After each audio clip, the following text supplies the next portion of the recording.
Egot mo tatay ganan kamulo lani jilo chodi ni la raini jaganan gile roj roar jilo manit parano jaganan gile ole bala bro roj peri lubren kape ko an ole bi roj roar jilo manit nim parano ole armi jen ma jala ro jilo matar line jilo choji peri ye ma ren roj peri la amira ano dami re to gijin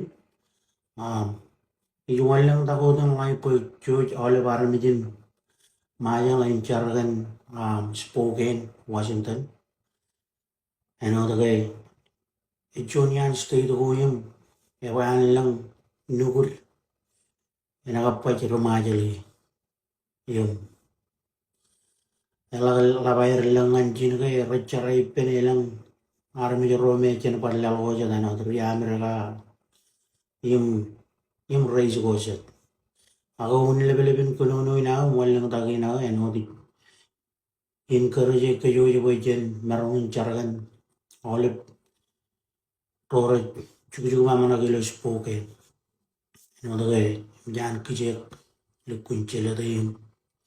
Ano di jala mala kay chun mena ora ko bay chencharagan Spokane. I just wanna come up here so I could encourage everybody or urge everybody to pray for Spokane. Spokane in Washington. Fire is really affecting over there. So major fire taking place in multiple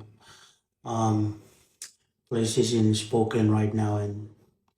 as Spokane is one of the places that there is a lot of Marshallese people that stay in Spokane. I would like us to take a moment, maybe 1 or 2 moments of your time, 1 or 2 minutes of your moment to pray for all the Marshallese people that are in Spokane, Washington.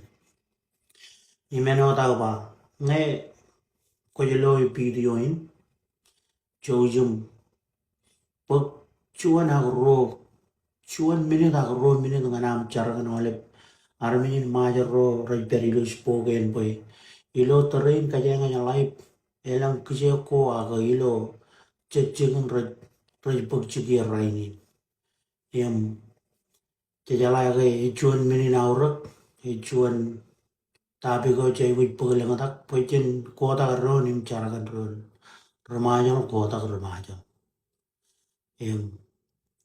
alawar kamulo lanich pues cemerong por walang tagilo chodi ni naman nga narra jangalit kantagan ripal lagi mualok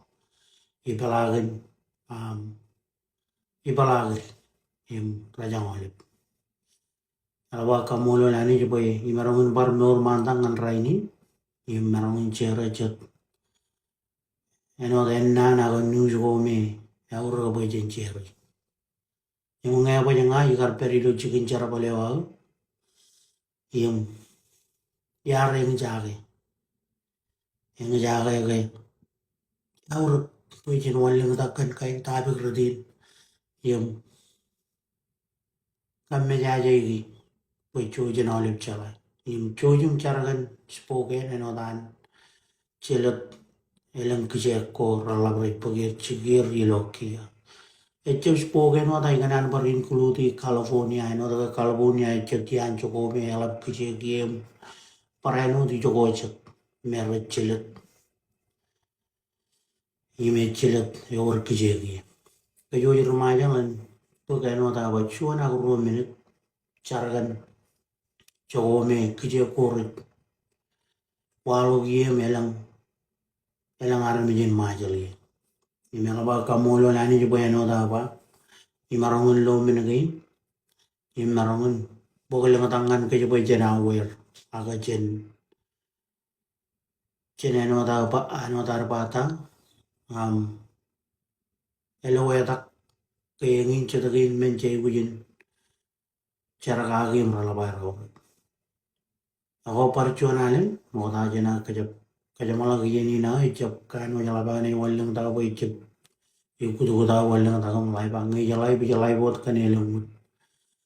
Mola jana kajamalagi kanan kile ole biro jaro ari lo mana tan wada apa ole bala bro rajar paling lor kape ko ani ro jaro ima ole bar mi jin maja elam tada ilim kamulo le jenola ngan ole ragagi ro ari lo gele jawa kabungo meraj kadang ni ke jum le do nanin rajang im nanin kalep chen ani chenerilang ego parjuanalan yago im chou im kaya baragan ani jen peri ka chou ole bar mi jin maja im pamile wal im ngelang amai guch aga elang ro lo pamile am re nangan mich ego ailam manim chou janani ega jo pada da en peri imen peri guch leo charaman